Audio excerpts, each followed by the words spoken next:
Good evening सभी को। Varman classes में आप सभी का स्वागत है। हम टेस्ट श्रृंखला जो लेकर चल रहे हैं उसमें हमारा मारवाड़ का पार्ट 2 है, यानी बीकानेर के प्रश्न हैं। आज हम ये जानते हैं कि मारवाड़ में ही बीकानेर आता है। तो देखिए हमारा जो प्रश्न है वो क्या रहेगा, उसकी चर्चा करें हम। देखिए सबसे पहला प्रश्न हमारा स्पष्ट आपको दिखाई दे रहा है। निम्न में से किस शासक को कलयुग का कर्ण कहा गया है? प्रश्न ये है। देखो कर्ण शब्द, कलयुग का कर्ण, ठीक है। ऑप्शन देख लो, राय सिंह, बीठू सूजा, राव जैतसी और क्या है भाई, लोणकर्ण। ये चार ऑप्शन है हमारे पास। इन चार ऑप्शनों में से अपने को उत्तर करना है, ठीक है। अब मिलते हैं एक जैसे ऑप्शन कई बार, या कंफ्यूज करने वाले ऑप्शन मिलते हैं। यहाँ भी अगर आप ध्यान से देखेंगे तो दो ऑप्शन आपको कंफ्यूज कर सकते हैं, और उसको थोड़ा क्लियर करेंगे, ठीक है, तो समझेंगे। इस प्रश्न का उत्तर देखिए, पहले तो बात तो ये कर लेते हैं, इस प्रश्न का उत्तर क्या है? लोणकर्ण, कलयुग का कर्ण लोणकर्ण। अब बात करते हैं और अन्य ऑप्शन, राय सिंह, क्योंकि यही कंफ्यूज करने वाला है। हम ये पढ़ते हैं कि राय सिंह को कहते हैं राजपुताने का कर्ण। कहाँ का कर्ण भाई? राजपुताने का कर्ण। हम ये जानते हैं कि कर्ण जो है वो दानवीरता के लिए प्रसिद्ध है, और राय सिंह ने उस समय, जिस समय अकाल पड़े थे, उस समय बहुत ज्यादा सदाव्रत खोले थे। सदाव्रत एक तरीके से धर्मशाला जैसे स्थान थे जगह जगह पर। इधर बात करें दूसरा ऑप्शन, बीठू सूजा, तो बीठू सूजा ने ही लोणकर्ण को कलयुग का कर्ण कहा है। किसने भाई? बीठू सूजा ने। और सब जानते हैं बीठू सूजा का जो ग्रंथ है वो क्या था? राव, क्या था भाई? राव जैतसी रो छंद। इस ग्रंथ में बीठू सूजा ने लोणकर्ण को कलयुग का कर्ण माना है। उसके अलावा और भी अगर हम बात करें साथ में कर्ण की, तो परीक्षाओं में कई बार आने लायक बात होती है, या बहुत से जगह लिखा है मारवाड़ का कर्ण। कौन कहें हम? दुर्गादास। देखो हम कई प्रश्न निकाल रहे हैं। और भी बात करें हम तो और आ जाता है मेवाड़ का कर्ण। कहाँ का कर्ण भाई? मेवाड़ का।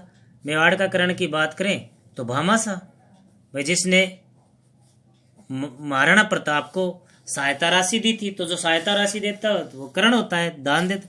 तो देखिए कितने कर्ण हो गए। एक हो गया कलयुग का कर्ण, कौन हुआ भाई? लोणकर्ण। राजपुताने का कर्ण कौन हुआ?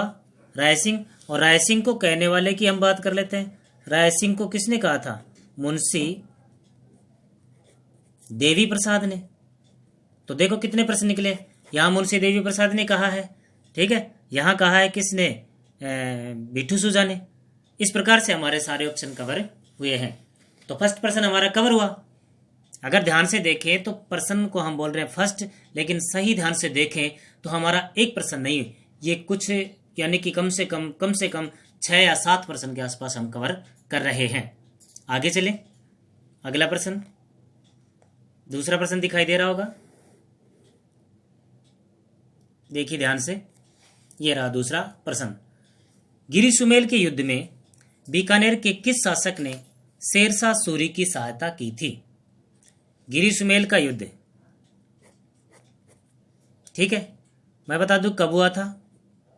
1544 में हुआ था, ठीक है। बीकानेर के किस शासक ने शेरशाह सूरी की सहायता की थी? बात करते हैं दूसरा शासक कौन था जिसके बीच युद्ध हुआ था? मालदेव। यानी कि ये जो गिरी सुमेल का युद्ध था वो शेरशाह सूरी और किसके बीच था? मालदेव के बीच। सही ध्यान से देखें तो मालदेव की सहायता करनी चाहिए थी बीकानेर के राजाओं को, क्योंकि वो तो भाईबंद है, राठौड़ है। किंतु बीकानेर का वो राजा कौन था जिसने शेरशाह सूरी की सहायता की थी? आपके पास ऑप्शन है राव बीका, राव कल्याणमल, राव जैतसी और लोणकर्ण। तो देखिए बीकानेर के राजाओं को राव कहा जा सकता है, कहते हैं, ठीक है ना। जैसे मेवाड़ के शासकों को राणा, महाराणा इस प्रकार से बोलते हैं। तो इस प्रश्न का उत्तर देखिए क्या है? राव कल्याणमल। इसने क्या किया था? शेरशाह सूरी का साथ दिया था। इसी वजह से शेरशाह सूरी ने मालदेव को हराकर उसके बाद में ये बीकानेर का क्षेत्र पुनः कल्याणमल को सौंपा था। किसको सौंपा था? कल्याणमल को। नहीं तो उससे पूर्व राव जयसिंह के समय बीकानेर इनके हाथ से निकल चुका था। नेक्स्ट प्रश्न, बहुत ही आसान और सिंपल प्रश्न, परीक्षा लेवल के प्रश्न।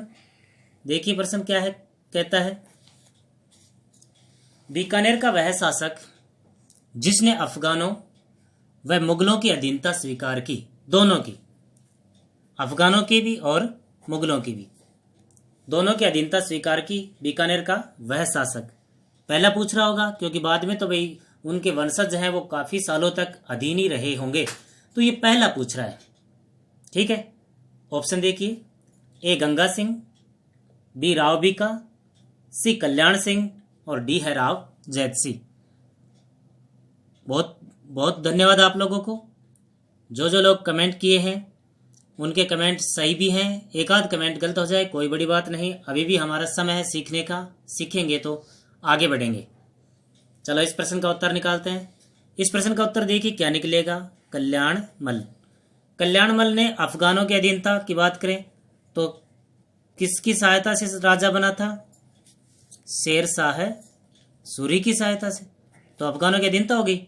बात करें मुगलों की अधीनता, 1570 में नागौर दरबार में अपने दोनों पुत्रों के साथ किसकी अधीनता स्वीकार कर ली? अकबर की। समझ गए? तो इस प्रकार से ये वो शासक है जिसने अफगानों की भी और मुगलों की भी दोनों की अधीनता स्वीकार कर ली। बिल्कुल सिंपल प्रश्न है, बहुत बढ़िया। निश्चित ही आपको ये प्रश्न आते होंगे, पर उससे हमें टेस्ट कवर करना, क्योंकि आप राजस्थान पुलिस की परीक्षा जो है वो बिल्कुल नज़दीक है और आप तैयारी करके बैठे हैं, तो फिर भी इससे हमारा टारगेट पता लग जाता है, हमारी तैयारी का चयन पता लग जाता है कि हमारी तैयारी की स्तर किस स्तर तक हमारी तैयारी हो चुकी है। प्रश्न नंबर 4 देखिए, प्रश्न नंबर 4 दिख रहा होगा स्पष्ट। अकबर ने पृथ्वीराज राठौड़ को कौन सी जागीर दी थी? ऑप्शन देखिए, केलवा, गागरोन, बिजोलिया, मंडोर।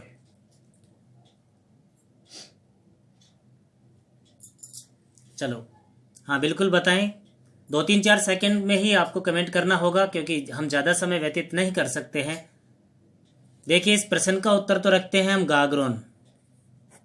गागरोन का दुर्ग पृथ्वीराज राठौड़ को अकबर ने दिया था। अब पृथ्वीराज राठौड़ और एक उसका भाई था जिसका नाम था राय सिंह, इन दोनों को साथ लेकर, पृथ्वीराज राठौड़ और राय सिंह दोनों को साथ लेकर कल्याणमल ने अधीनता स्वीकार कर ली थी, यानी कि अकबर की अधीनता में ही थे। अकबर का मुख्य दरबारी कवि था पृथ्वीराज राठौड़, डिंगल भाषा का कवि था। एलपी टेसीटोरी ने इसे डिंगल का हैरोस भी कहा था। आपने पढ़ा होगा वैली कृष्ण रुक्मणी पृथ्वीराज राठौड़ की मुख्य रचना है, वैली कृष्ण रुक्मणी। और वैली कृष्ण रुक्मणी जो मुख्य रचना है उसके बारे में और भी बहुत सी बातें हैं, जिसे दुर्सा आडा ने 5वां वेद और 19वां पुराण भी कहा था। अब बात करें केलवा की जागीर। केलवा की जागीर किसको दी गई थी? कल की क्लास में प्रश्न था, अजीत सिंह को, मारवाड़ के राजा अजीत सिंह को। बात करें बिजोलिया की जागीर, ये दी गई थी अशोक परमार को, अशोक परमार को।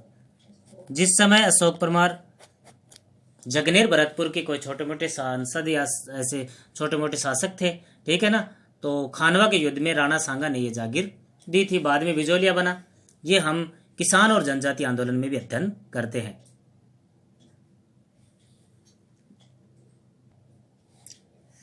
हाँ भाई देखिए प्रश्न 5वां, कर्नल जेम्स टोड राजस्थान के इतिहास को लिखने वाला प्रमुख व्यक्तित्व है, घोड़े वाले बाबा के नाम से जाना जाता है।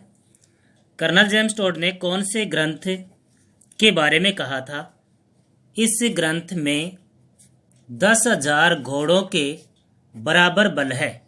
ऐसा कौन सा ग्रंथ ये कहता है कि 10,000 घोड़ों के बराबर का बल है इस ग्रंथ में? कौन से ग्रंथ के बारे में कर्नल जेम्स टोड ऐसा कहते हैं? देखिए, पहले प्रश्न का उत्तर निकालें। प्रश्न का उत्तर है वैली कृष्ण रुक्मिणी ख्यात। और लिखने वाले कौन है? अभी भी बात कर रहे थे, पृथ्वीराज राठौड़। पृथ्वीराज राठौड़ लिखने वाले हैं। डिंगल भाषा का मुख्य ग्रंथ है। नैणसी ख्यात किसने लिखा है? नैणसी ने। पीथल और पाथल किसने लिखा है भाई? कन्हैयालाल सेठिया।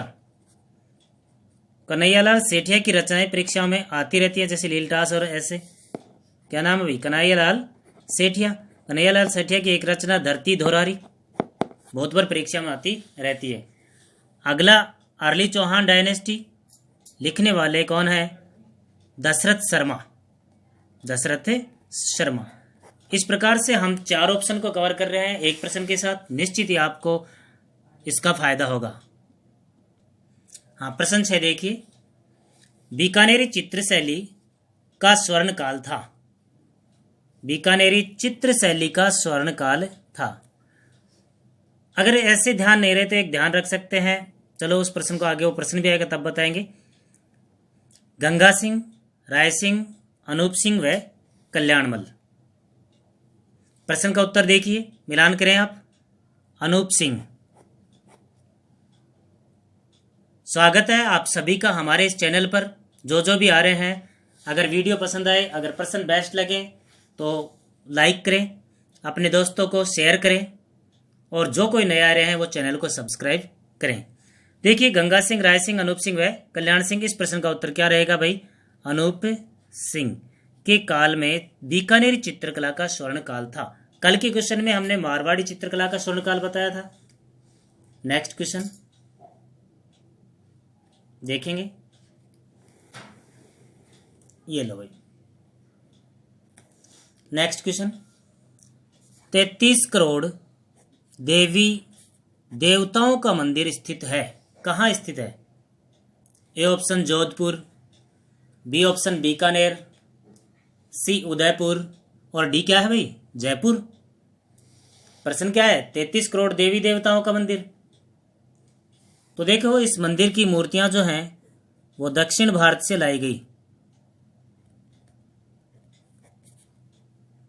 33 करोड़ देवतियां मूर्तियां नहीं है, दक्षिण भारत से लाई गई। अब देखो, इसका मंदिर जो है बीकानेर में है। कहाँ भाई? बीकानेर। मंदिर का निर्माण अनूप सिंह के काल में हुआ। तो आप यहां ध्यान दीजिए, तो चित्रशैली का स्वर्णकाल भी किसका ही काल रहेगा? क्योंकि मंदिर बना है तो चित्रशैली का विकास हुआ होगा, इसलिए चित्रशैली का स्वर्णकाल भी कौन का काल रहेगा? अनूप सिंह का काल। इस प्रकार से ध्यान रखना आपको भाई। 33 करोड़ देवी देवताओं का मंदिर अनूप सिंह ने बनवाया है, तो उसमें चित्र भी अनूप सिंह के काल में बने होंगे, तो स्वर्णकाल अपने आप ही हो जाएगा। नेक्स्ट चलते हैं आगे। प्रश्न नंबर 8 देखिए।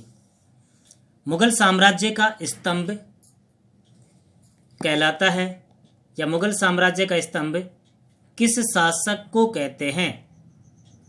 ये लो, 4 ऑप्शन आपके सामने हैं। राय सिंह, मान सिंह, कल्याणमल और पृथ्वीराज राठौड़। ये 4 ऑप्शन है अपने पास।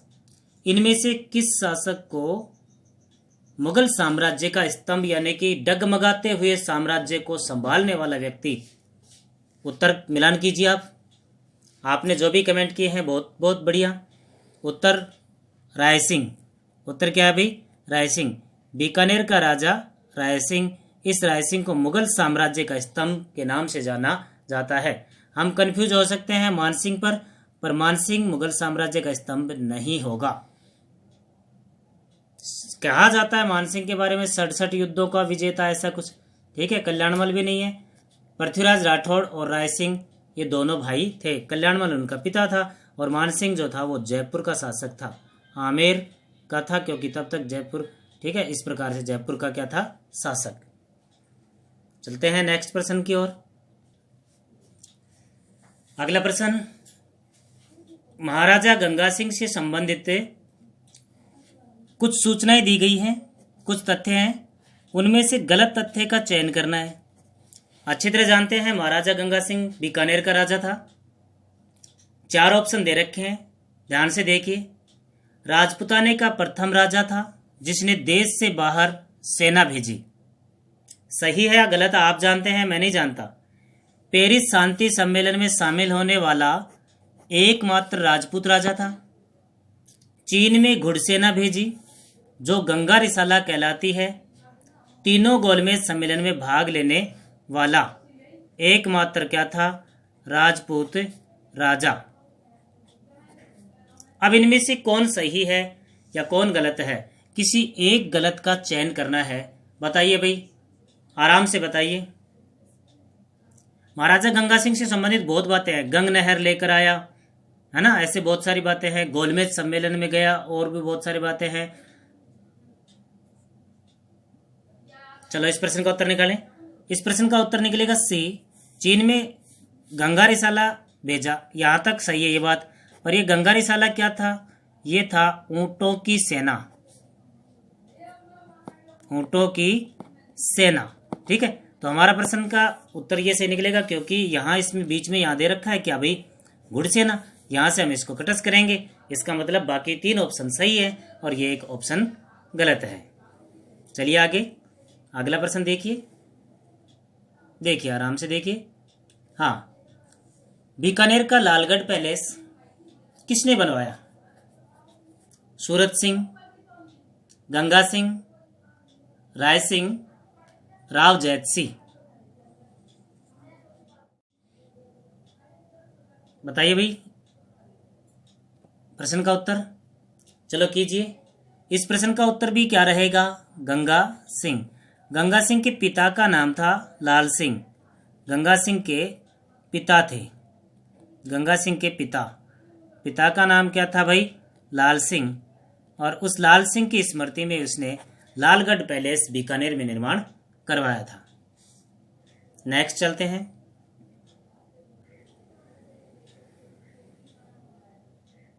देखिए, राजस्थान का प्रथम शासक जिसने एकीकरण पर हस्ताक्षर किया। राजपुताने का या राजस्थान का प्रथम शासक जिसने एकीकरण की प्रक्रिया या एकीकरण के विलय पत्र पर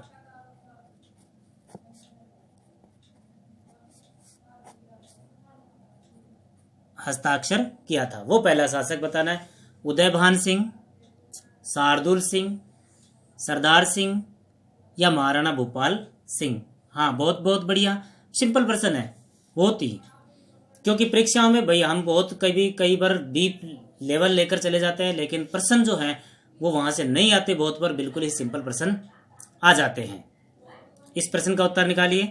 प्रश्न का उत्तर है शार्दुल सिंह। बीकानेर के राजा जिसका नाम क्या था? शार्दुल सिंह ने सर्वप्रथम हस्ताक्षर किया था। ठीक है, 7 अगस्त के आसपास किया था, 1947 के आसपास। हाँ देखिए, उदयभान सिंह कौन था? धौलपुर का राजा था। कहाँ का भी? धौलपुर का। इसे हम कहेंगे अंतिम हस्ताक्षर करने वाला। अंतिम हस्ताक्षर करने वाला पहला। भूपाल सिंह कहाँ का था? मेवाड़ का। और सरदार सिंह भी कहाँ का था? बीकानेर का। पर ये कब की बात है? 1857 की क्रांति के समय की बात है। ठीक है, आराम से। Next question.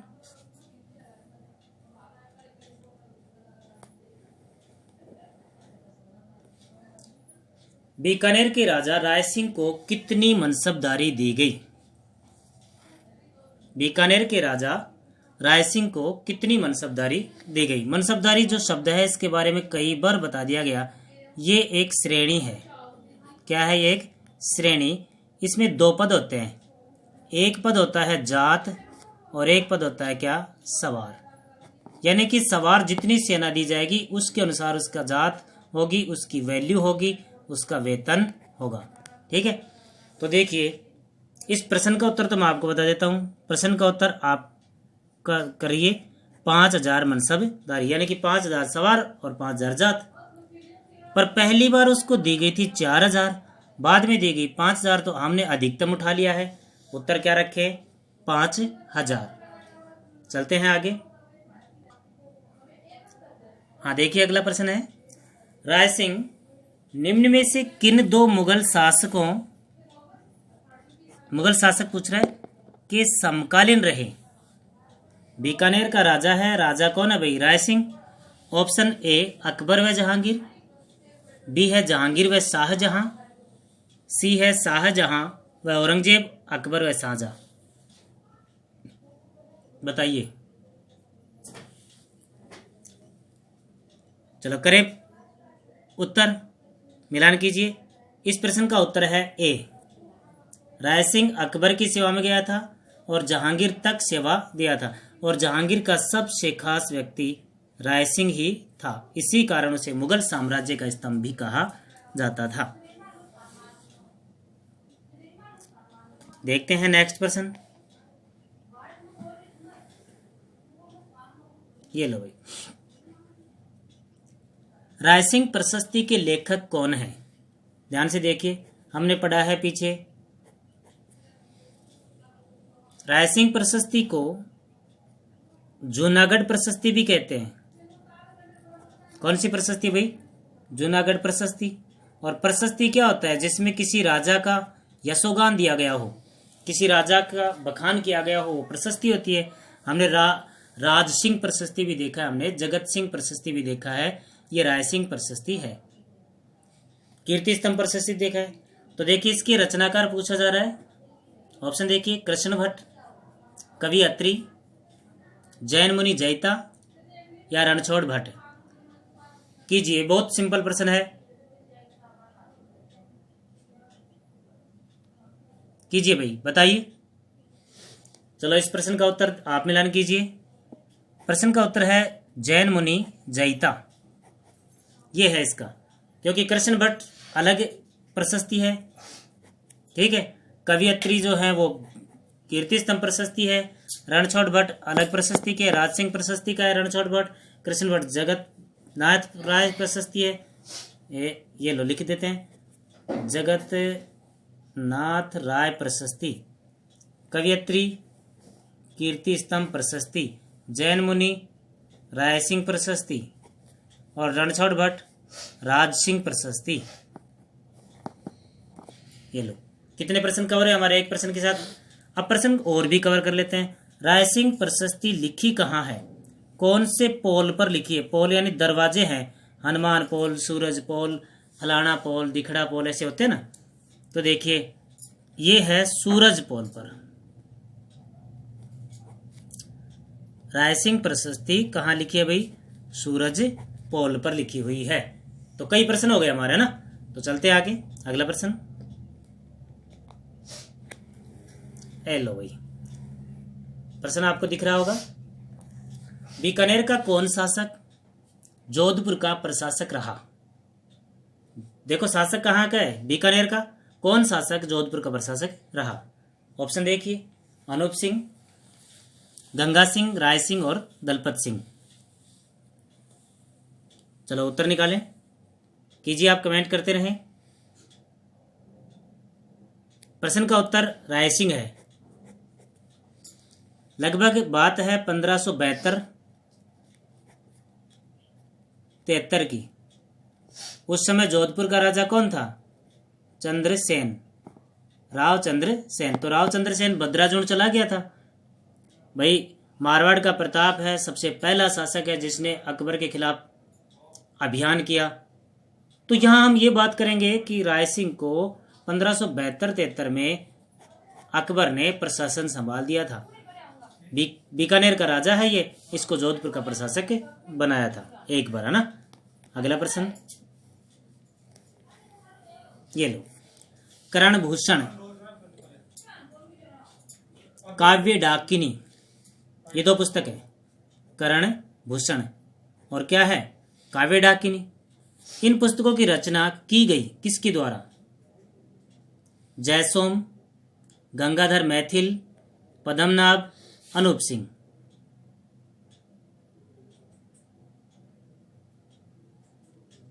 कीजिए, कवर कीजिए, कमेंट कीजिए। चलो इस प्रश्न का आप उत्तर निकालें, आप मिलान करें। प्रश्न का उत्तर है गंगाधर मैथिल। गंगाधर मैथिल। जयसोम भी दरबारी कवि था, पर यह किसका दरबारी कवि था? रायसिंह का दरबारी कवि था। ठीक है। पद्मनाभ जो है वो हम बात करें चौहान वंश से संबंधित रहेगा। अनूप सिंह यहाँ का राजा था बीकानेर का। तो चारों ऑप्शन कवर हुए हमारे। राव बीका की प्रथम राजधानी थी। कितना सिंपल प्रश्न। राव बीका की प्रथम राजधानी थी, बताइए। ऑप्शन बीकानेर, मंडोर, कोडम देसर या नगाना।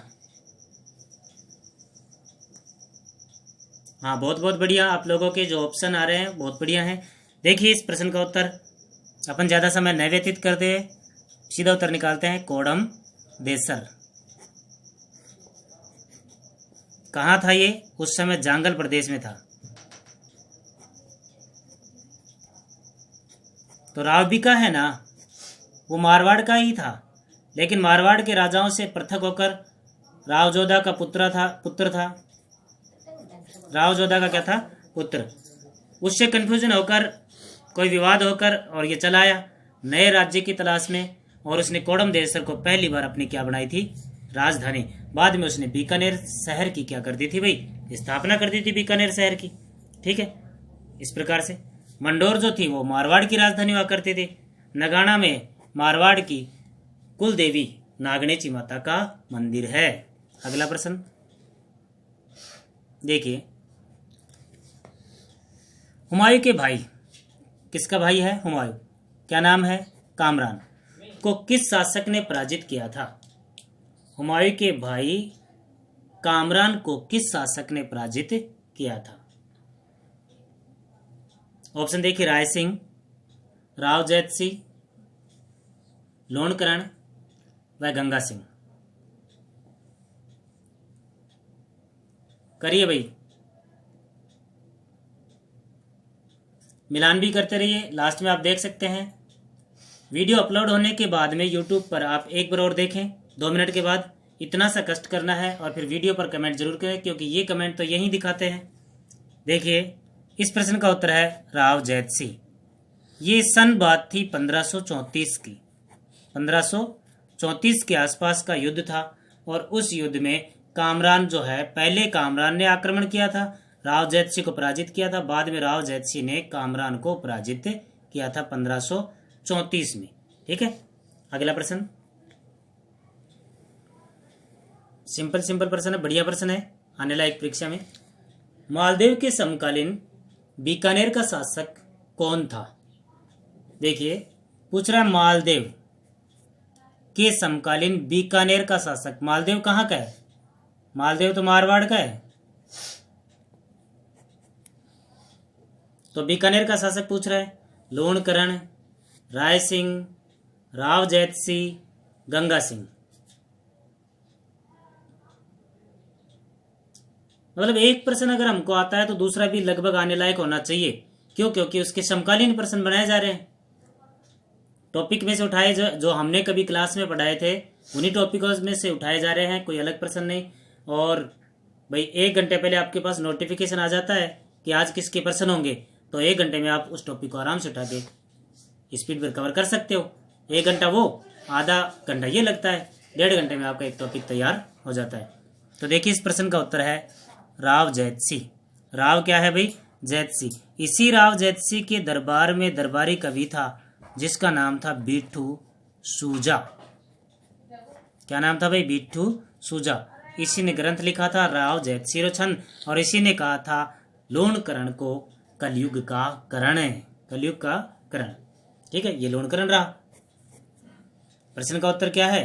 राव जैत सिंह। ये मालदेव का समकालीन हुआ करता था। अगला प्रश्न लो भाई। निम्न में से किस शासक को जांगलधर बादशाह, जांगल प्रदेश उस क्षेत्र का नाम था जहां पर ये राज किया करते थे, की उपाधि थी? इस प्रकार के प्रश्न हम कर सकते हैं कवर।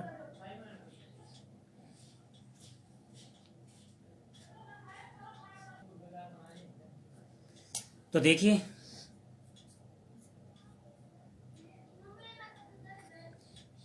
अनूप सिंह, राय सिंह, करण सिंह या फिर रावजैत सिंह।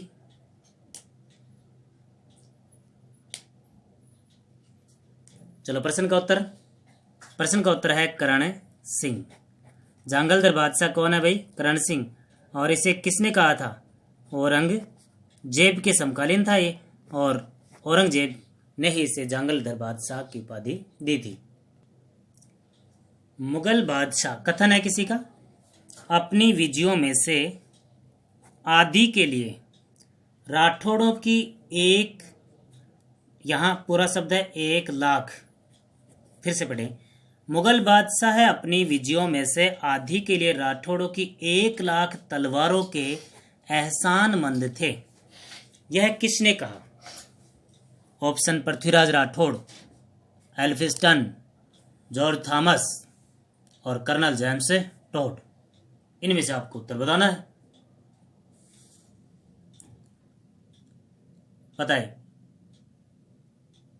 बताओ भाई। चलो देखो, आप मिलान कीजिए। प्रश्न का उत्तर है कर्नल जेम्स टॉड।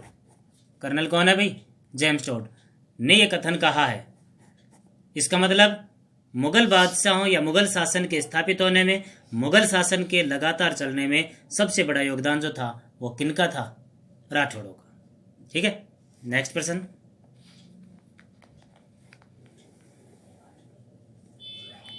देखिए प्रश्न को, बीकानेर राज्य की स्थापना में कितने वर्षों में बीकानेर राज्य की स्थापना हुई? ये प्रश्न देखो कैसा है। बीकानेर शहर की नहीं पूछ रहे हैं, उस बीकानेर में राठौड़ वंश की स्थापित होने में कितने वर्ष लग गए थे? ए 30 वर्ष, बी 27 वर्ष, सी 23 वर्ष और डी क्या है भाई? 24 वर्ष। उत्तर लीजिए, उत्तर 23 वर्ष। कैसे? 1465 में पहली बार राजधानी कोडमदेश्वर को बनाया और 1465 से लेकर साम्राज्य स्थापित होने में 1488 तक का समय लग गया।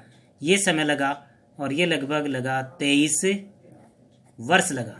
ठीक है, और स्थापना हुई थी आखा तीज के दिन। अक्षय तृतीया कह सकते हैं, आखा तीज कह सकते हैं। इस दिन यहाँ के लोग पतंग महोत्सव मनाते हैं इसी वजह से, और अक्षय तृतीया को बीकानेर दिवस के रूप में भी मनाते हैं। अगला प्रश्न, राठौड़ शब्द की उत्पत्ति किस शब्द से हुई है? कितना सिंपल प्रश्न है। राष्ट्रकुल, राष्ट्रकूट, राठा, कोई नहीं। बिल्कुल, बहुत बहुत बढ़िया। आप लोगों के जो भी कमेंट आ रहे हैं बहुत बढ़िया। प्रश्न का उत्तर देखिए, राष्ट्रकूट है। ये राष्ट्रकूट वंश जो है दक्षिण भारत का एक प्रसिद्ध वंश है। कहाँ का भाई? दक्षिण भारत का। इसके बारे में कहा जाता है कि राठौड़ शब्द की उत्पत्ति इसी राष्ट्रकूट से हुई है। अगला प्रश्न, ये लो, निम्न में से असंगत का चयन कीजिए। कोई गलत है इनमें से? यानी कि कोई घटना है और उस घटना के समय का शासक पूछ रहा है। तो 1857 की क्रांति के समय सरदार सिंह, एकीकरण के समय शार्दुल सिंह, सहायक संधि के समय कल्याणमल, मुगलों से संधि के समय कल्याणमल। तो बताइए इनमें से कौन गलत है?